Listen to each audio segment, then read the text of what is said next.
the biggest difference, like from being an assistant O-line coach to what you are now as far as getting the guys to do what you want to do? Well, I think kind of the whole thing's different because you, like as an assistant, you're not trying to get the guys to do what you want them to do. You're trying to get what the head guy wants them to do. And now there's collaboration that happens there. But like to me, I've been an assistant plenty, and like your job is to assist the head guy, right? So it's just completely different, like having the room for yourself because you're the final say. It's all your techniques. It's what you want to do. And so it's just completely different. Is there good value in being an assistant and kind of getting a grasp of what was done before and then taking over? Is there like an advantage to that? Well, I don't know. I mean, maybe if like there was some real continuity in like a system, but like so much stuff has changed here now. So I don't know if it really helps. Now it helps you being an assistant and you learn from someone else that's done it way longer than you. Obviously, you know, back in New England, being with Dante for all those years, like that was so valuable. And then being with Chris these last 2 years, who's had a tremendous amount of success throughout his career, right? Like all those Boise teams that everybody remembers. So that was his O-lines. And so I've been very blessed to be with really good coaches that I've worked under really my whole career, and all the way back to starting off in junior college. I just felt like just good coaches all around me. So, Coach, you guys putting the emphasis on pulling guards this season? I wouldn't say there's any emphasis on that. I mean, we're going to pull. Are you saying like on guys that we tried to bring in, or just in general compared to last season? Maybe pull some of those guards to open up running lanes for the running backs. Yeah, we pulled last season. I don't think we were like any. I don't think it'll be much different. I mean, everybody has those kind of schemes, you know. I don't know if we're gonna like live in that. There's still a lot to see, like what we're actually good at once we get pads on. Once we start competing that way, so we'll kind of see as we go. Cole, how would you describe your mentality as far as what you want to instill, what you want to see from tenacity standpoint, technique from the line? Yeah, I think the biggest thing, we really just want to have a tougher line that plays the game in a way that like the whole team can kind of see there's a toughness established from our group there, right? We're not shying away from any kind of contact. And then, you know, really the other thing would be just a smart group. Like I don't want missed assignments. So that's like the biggest thing is we're trying to play clean football, trying to eliminate bad football, play very tough, be assignment sound, and I think we'll be okay if we do those things. You mentioned Dante Skarnecchia. What are some of the guiding principles that he taught you, fundamentals and style? You have your own style, but the things that you carry with you to this task you have at hand. Yeah, Dante's the best coach I've ever been around. Like, you can put anybody else. Like, that's the best coach I've ever been around. And to me, it was a very clear, simple teaching progression and just the same messages every single day. And in terms of techniques, like very, very simple. We do the same drills over and over again. We don't try to like reinvent the wheel. We just feel like if we can just get really good at these basic techniques, that everything will take care of itself. And so, you know, it was just, like I said, being with him, I wouldn't be here without Dante. So kind of owe everything to him. You got a history with Jake Andrews before he arrived here. What does he bring to the table? He hasn't played a lot in the NFL, but obviously you were with him when he was at Troy. Yeah. You know, I was only with Jake for 1 year.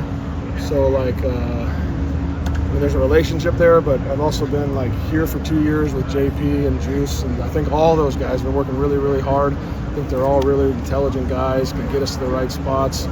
And just happy to work with all three of those guys. With Titus, full-time guard right now. What did you want to see from Titus heading into the season, and has he done a good job of putting that to practice in the short time that we've had camp? Yeah, we don't have pads on yet, so it's so hard to evaluate like really the physicality and what's going to happen in there.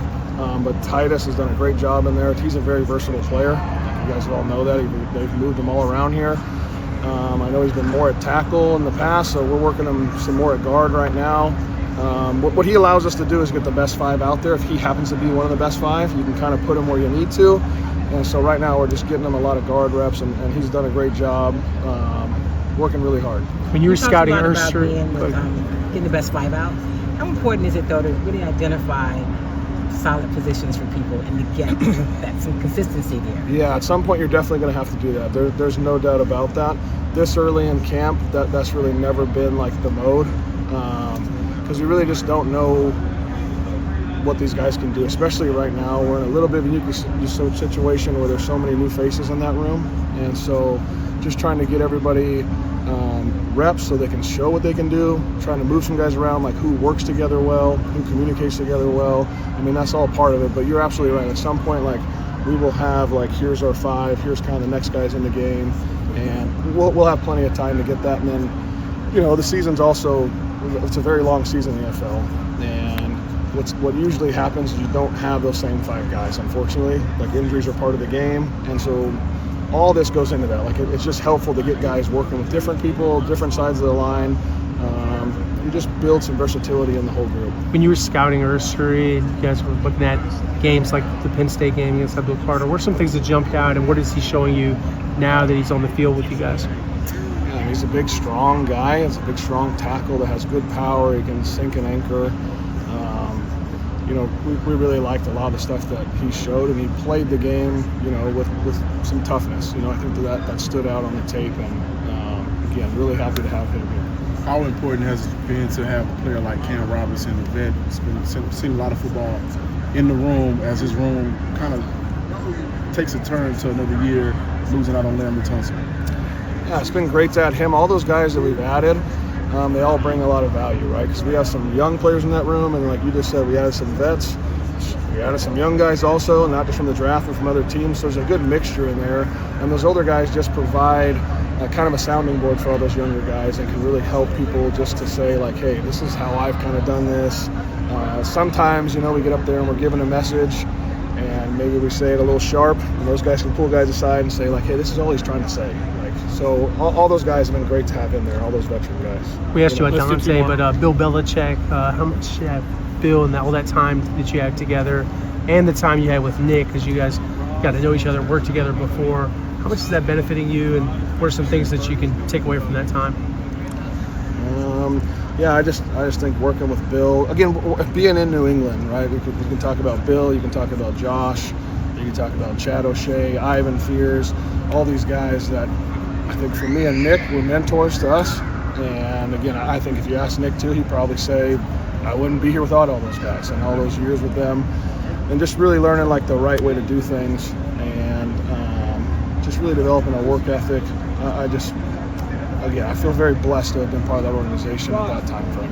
How much will it matter for some guys who will it change the scenery matter if they've got the basics of the position or being an O-lineman and maybe coming someplace new with a different scheme system? How much does that change? Yeah, things? I think it all depends on the players. You know, there's been plenty of guys that have been cut from teams, end up on other teams, and end up being really good players, right? And so sometimes a guy just doesn't fit a certain scheme, or maybe even like a personality with like the O-line coach and everything. So again, time will tell on all those things, guys that we've added, and if they grow. And you know, there's also just a maturation process that happens. Some guys, they just don't really reach their potential till year 3 or 4. That happens all the time. And so like I said, I'm really happy with the room right now and all the guys we added. Everybody's working really hard, and so we'll just kind of see how this develops. You know, it's only been really 3 days and no pads, and so we got a long way to go and a lot of work to do. And that's me and everybody else in that room.